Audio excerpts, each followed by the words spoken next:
Hey, it's your buddy Peace and Harmony with you here today.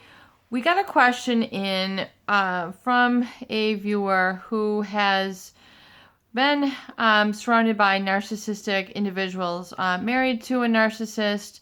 She feels her extended family is all kind of caught up in that whole cycle of being false and fake and insincere to one another. And she really finds it quite exasperating and is really not knowing how to repair it. In fact, it's really become so difficult that it has crippled a large degree of her life, and finds it difficult to go to work, to do the grocery shopping, let alone go out and meet people. So she's experiencing a social anxiety as well. And I would like to really go into a little bit more in depth in terms of what it means to be a quote unquote source of supply for a narcissistic family, within a narcissistic family, or with a relationship, or when you have a number of these types of individuals who you just don't feel like you can't break the mold. I mean, that's just who they are. You can't change them. And yet you're trying to pick up the pieces of your life and move forward and do it in a semblance of way where you're not held back out of guilt or fear or obligation or feeling like you're going to be attacked. And so generally she's almost in a state of paralysis. So I would like to go through with you a little bit more in terms of what it means to be a source of supply and how this really, I would say it's more of a syndrome, and a situation has been set up in those people who find themselves entrapped in a narcissistic or psychopathic relationship in that sort of pattern. And number one is to realize that oftentimes the narcissist will engage in awfulizing thinking. Awfulizing thinking meaning just very dramatic, always perceiving the worst. They tend to overperceive things, so there's not a lot of reality testing going on to what they're saying, meaning they might just catastrophize everything, awfulize something. Everything is always perceived in the negative. And so you're picking up on this, and after you've been through this chronically for some time, weeks, months, years, it becomes part of what's ingrained in you, and you receive this as an energetic vibration in your body, which if you're constantly around trauma, awfulizing, catastrophizing, it's a tongue twister, catastrophizing sort of a mentality of people who always explain, who are out of perfectionist standards and are always perceiving the worst, always assuming the worst, shaming you because of it, and based on their very heightened and perfectionist standards that they're holding you against, it creates a lot of stress. And then the stress becomes chronic. And, the body, unbeknownst to a lot of people, the body is not meant to live in chronic stress. So in today's go, go, go world, it's so hectic. We're bombarded with information. We're bombarded with all sorts of different viewpoints, opinions, and all the social media with regards to Facebook and all these high maintenance sort of social media websites, particularly the Instagram, the Facebook, where the Snapchat, where people are constantly updating, and you have to update your status and update with your friends and everything like that. It becomes a lot of stress. So that is just kind of like the day and age of where we're at right now. And really the Facebook and things of that nature is just like a narcissistic playground. Not to mention the dating websites. You definitely want to stay away from there. A lot of clients who have not done very well with those websites. But, it's just, there's a lot of shaming, demeaning, showing up, showing face to very unrealistic standards, and it really becomes a very difficult and stressful lifestyle. And so when you feel like you just don't want to be on that whirlwind anymore, it is very important to realize that you don't have to cater to these sort of narcissistic standards and this sort of this fear that tends to be permeated from these types of relationships. And the reason why you're feeling kind of shut down and it's because there's a constant feeling of pressure or fear that is underlying a lot of the communication. And chronic fear, chronic stress is not how the body is meant to live. So, despite the fact that now, we've become a very 24-hour society, back in the day, not too many years ago, even a couple decades ago, there used to be a very limited number of channels.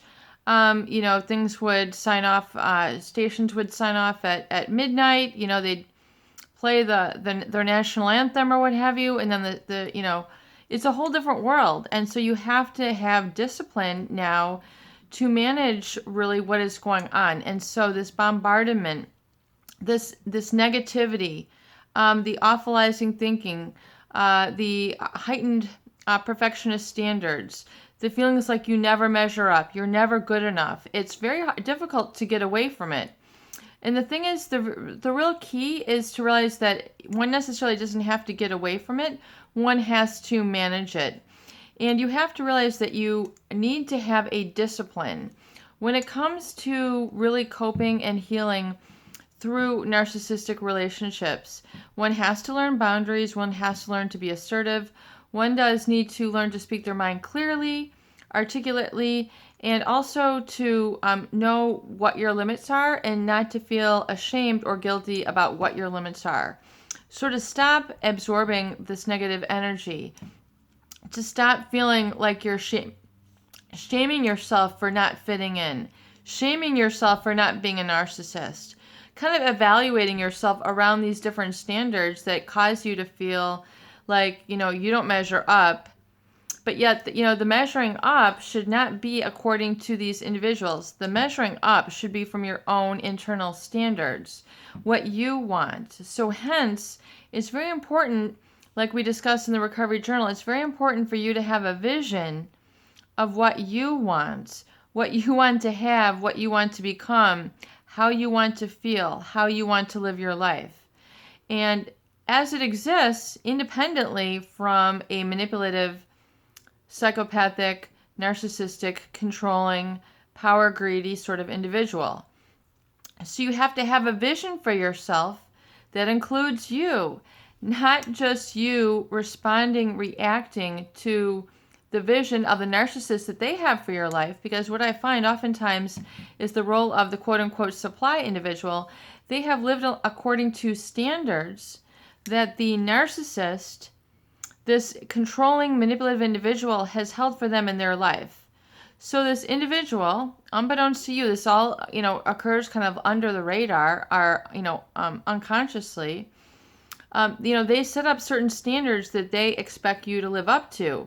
It's part of serving their facade. It's part of serving their mask. It's part of, being part of their in group. And so if you had worked very hard to really please and service supply to this narcissist or this controlling individual person, labels or not, you can see how this then becomes ingrained in you and it becomes part of your identity.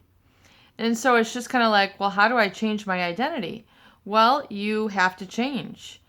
It is all about realizing that it's okay to change. You give yourself permission to change. No one is going to, be upset with you if you change, and you can do it. You can absolutely positively be in control of your life and your emotions and not feeling like, life is bottoming out on you because this individual is trying to control and manipulate you and is keeping you really at your wit's end and exhausted, exasperated, unhappy. And, you just keep telling yourself, well, I just need to try harder, or I need to do something, or there's something I'm not doing, and this person is everything to me. It's time for you to be everything to you. It's time for you to be important. It's time for you to put yourself in the driver's seat. It's time for you to be able to stand on your own and measure and guide yourself according to your standards and what your higher power, your highest self, is your best self, is creating and dictating for you. So that really has to be internal. Your judgment and how you evaluate yourself is not caught up in this narcissist. Hitherto, they had caused you to believe this. of course, because they want you to be part of, their supply. And that's oftentimes the delusion or the mask of being a source of supply to these individuals, is that you must live to serve them. You must live to always be there. You must live to, fulfill their needs. Otherwise the world is going to fall apart. And this is the sort of chronic fear. This is the chronic guilt that tends to pervade the feeling in these relationships. So what people, consider a bonded relationship, oftentimes is not a bonded relationship at all. It's a trauma bond. It's based on fear. It's based on obligation. It's based on this pressure. And that is not healthy. That is just not healthy. The body is not meant to coexist socially with other networks of people under this high, stress and pressure, sort of, chronic, way of life in this energetic vibration. And so a lot of people end up pushing themselves, and they end up, really getting depressed, which is because they have just exhausted themselves. And so realize that you are in control of your own guidepost. You are in control of your own really measuring stick. So let go of a lot of this harsh critical judgment that has been instilled in you, oftentimes from a narcissist who's told you really that you have to be someone that you're not. And let that go. Just let it go. Let it go. I know it's hard. I know it's difficult. It's going to take time. It's going to take practice. You're going to need to hear it from me again and again and again. It's not going to sink in right away. It might take months. It might take years. But if you keep realizing that again and again and again, it eventually is going to come. It's eventually going to dawn on you, and you're going to say, okay, I think I accept this now. And so realize that there's probably a lot of resistance built up in you to, receiving and understanding that truth, because a narcissist oftentimes doesn't want you to, they want to keep you around. They want to keep you stuck. So, realize that you need to internally, independently internalize a lot of this, peace and this, unconditional self-regard and unconditional self-care, and taking care of yourself, and realizing it's you that's important, that needs to be attended to. You need to be a source of supply to yourself. You need to be a source of resourcefulness to yourself, and not just exhausting yourself for this other individual. Even if that seems foreign, it seems wrong, it's counter to the role that you've played.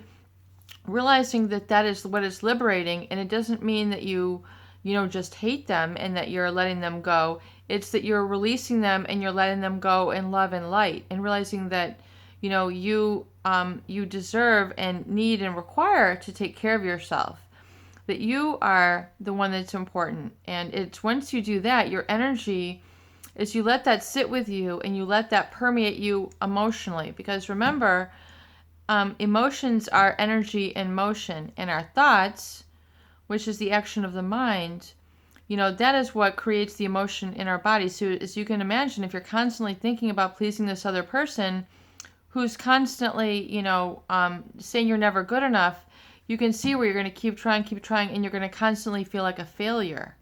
You're constantly going to feel like a failure, but it's based on this person's assertions of you, or what they're trying to tell you, but it doesn't have anything to do with reality.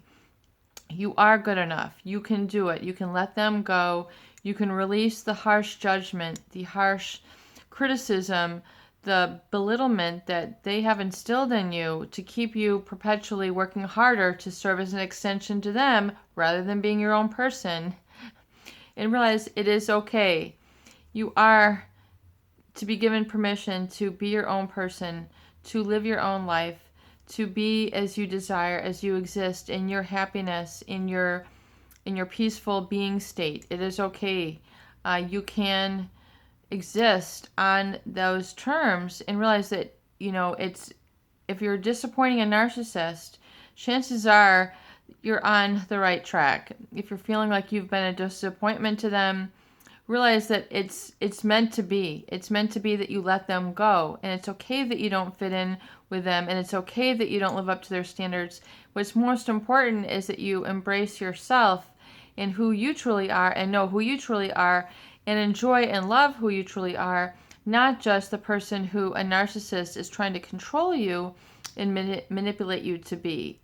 Peace and harmony with you here today. I hope these videos do help. Please share and please subscribe for more great tools, videos, discussion, and support.